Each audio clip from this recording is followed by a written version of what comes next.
Well, I've kept you in the dark long enough. No more teasing. My new sponsor is... Story! Yay! Wait, who? I had so many wrong guesses since my 15 years inspired video. Most were guessing big bike brands like Marin or Canyon, probably due to my mention of another UK rider also being on the team. I also had a lot of guesses of other trials brands which were also incorrect. Now don't worry, I'm going to tell you all about the bike in a moment, but first, here's a short edit of my first couple of rides on it. Enjoy!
Story is a brand that's mostly slipped under the radar, They've been around for a few years, but are most popular in China, where the brand's based.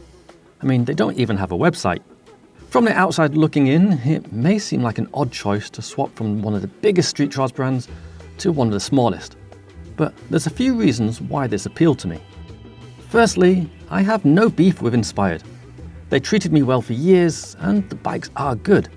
But honestly, one of the main reasons for the move was simply wanting a change. A new brand brings new excitement, and this means more desire to ride. Story also has the excitement of being a younger brand keen to develop cool new products. And I really do love the process of helping bringing trials parts to the market. Then there's the bike prices. Inspireds are expensive, and that's not a dig at them. There's lots of hurdles of being a UK brand in a niche sport. With Story being based where the manufacturers are, it helps bring down costs and generally speed up every process. I'm keen to help get more affordable bikes into the trials market, and I believe Story can help with that. They also do alloy models in 22, 24 and 26 inch like I have here. They also do a carbon 24 inch bike, and it's interesting to be with a brand that uses different materials. Story isn't the only new sponsor announcement in this video. There's a few more, but I'll get to them in a moment. In the meantime, I want to show you the frame's details, as the quality is great, and there's a few clever touches I really appreciate. This model is the Continue 26 inch. It does have a similar silhouette to the Hex and shares almost the same geometry, with just a 5mm higher bottom bracket. I'll stick the geo in the description if you want more details. Now, I helped develop the Hex's geometry, so I know these numbers work well. Up front, of course, is a tapered head tube. However, this model is getting an update soon with a slightly different style, so I won't linger on it. But the welds look nice, and there's gussets on the top and down tube for extra strength. One feature that's a particular highlight for me is the dropout and chain tensioning system. You can use either a 12mm through axle or 10mm bolt-up hubs, which opens up a lot more wheel options. And the whole system can be pulled back to tighten the chain. Bolts in the inserts clamp it down tightly, and I've not had any accidental movement at all. I know some people might be put off by sliding dropouts, thinking it means you need to set up the brake every single time, but actually the wheel can be removed and refitted without needing to adjust anything. It's the easiest system I've used yet. My rotor is still perfectly centered and my chain tension is tight. I really do like this design. Speaking of rotors, this frame has a 180mm post mount. I'll get onto the brakes themselves shortly. The mount is neat, and I like the touch of a subtle S brace between the stays. At the other end of the chainstays, there's a one-piece bottom bracket shell and yoke, and there's plenty of clearance for some knobbly tyres. Moving to the fork, this is a confidence-inspiring model as it feels very stiff. It has nicely designed 15mm dropouts. I personally prefer 15mm over 20mm, and it has a slight bit of weight saving at the crown. Like the frame, there's a matching 180mm post mount here too. And one really cool idea is the threaded top cap. It has a huge opening which makes fitting a front brake hose a breeze. And to undo or tighten it, it has 4 opposing holes that any long, thin object which fits can be used. Very clever. Those are some of the notable frame features. Now let's move on to what parts I'm running. Starting with another new sponsor, Lewis Brakes. Some of you may have seen this coming after I posted a teaser on Instagram, but since trying a few of their models, I knew I had to get involved. It also happens that Story and Lewis are both from the same area, so it makes sense to team up. On this bike, I'm using the LHP model. This has twin 17mm pistons and is quite frankly the most powerful brake I've ever tried. I've actually downsized to 180mm rotors as I found bigger ones a bit too grabby for controllable manuals or stoppies. Other than the power, they also have next to no pad clunking. No tape on the back of pads needed here. They also use hope-shaped pads, so there's a million pad options available. The levers are great too, featuring bearings for the pivot and zero slop or play. They have a ton of usable adjustment too. Quite often brakes might advertise bike point adjustment, but in reality it's actually hard to feel any difference.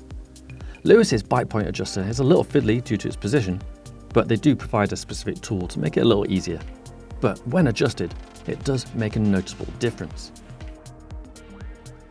But Lewis's most interesting feature, in my opinion, is the leverage ratio adjustment. By undoing a grub screw, you can turn the dial on the back to change where the pivot sits. This drastically changes the feel and power of the brake. I've never known a brake able to offer such a customizable feel. Do you like a firmer brake? No problem. Prefer softer with more power to help reduce arm pump? You got it. I mentioned using smaller rotors. Now, not only are they smaller, but they're thicker too. Rather than 1.8mm, I'm using 2.3. This makes the rotor a lot stiffer, which is harder to bend, but also it flexes less in general, so I avoid the rattle you sometimes get with discs when landing slightly sideways. This makes the quiet brake even quieter. I'm using a Lewis rotor on the rear, but this version uses specific stepped bolts, and unfortunately I lost the ones for the front. I believe future rotors will use standard bolts, so I will run a matching pair eventually. Setting up the brakes was easy, especially with the smaller rotors, and despite the huge power, pad clearance is decent. I got mine running rub-free very easily.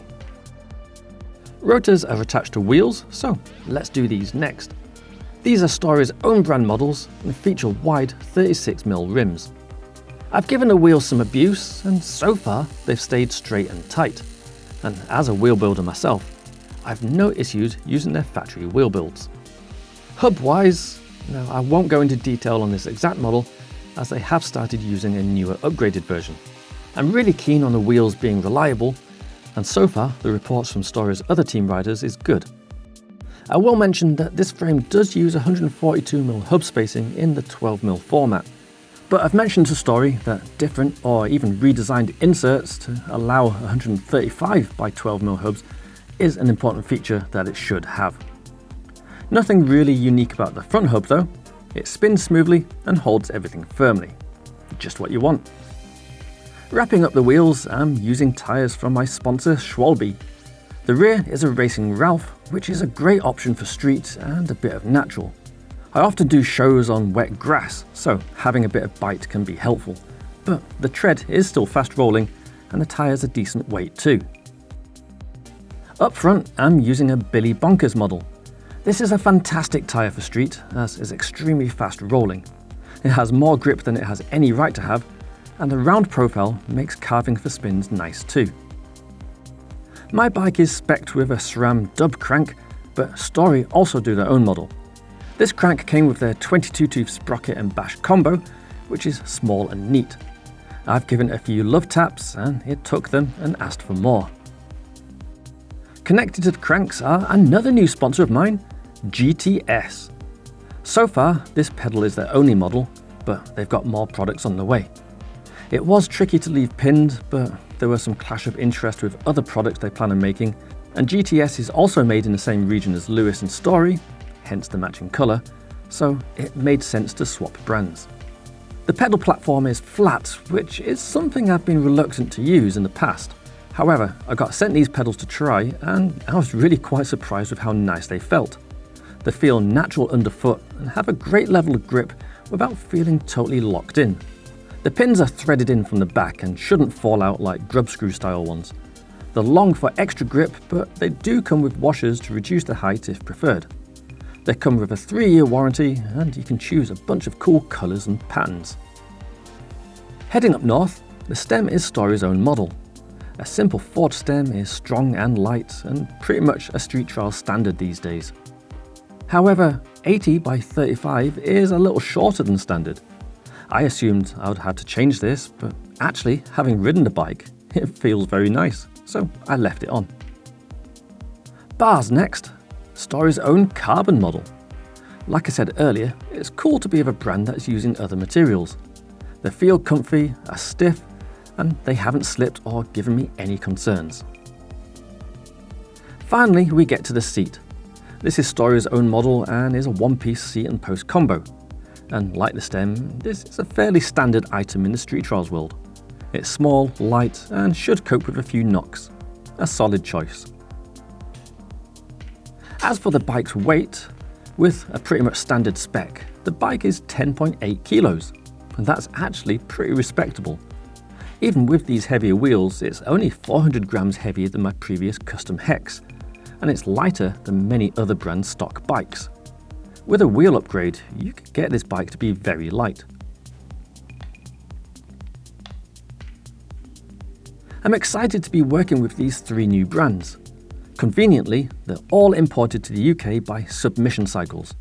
And moving on, this is the shop I'll now be associated with.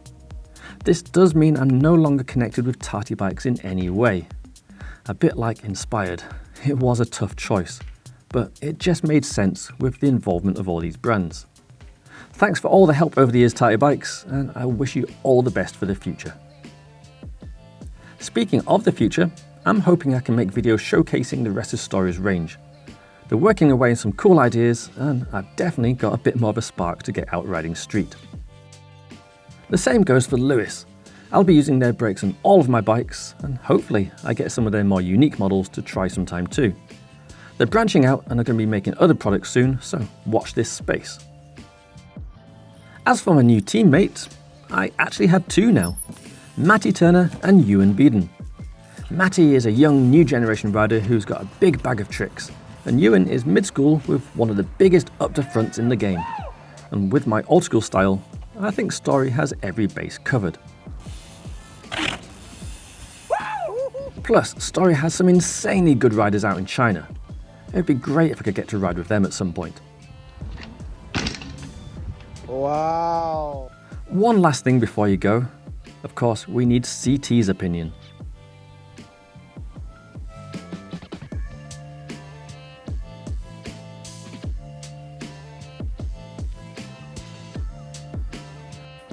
Don't worry, his thieving skills will still be put to use, and he'll still get plenty of treat payments.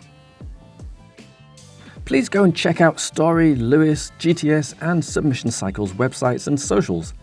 I'll add them all in my description. I'd love to hear your thoughts on the bike and sponsors. I picked up an e-bike sponsor recently too, so expect a video about that soon. Thanks so much for watching, and thanks for your patience. I'll see you soon, so have a great one. Bye bye.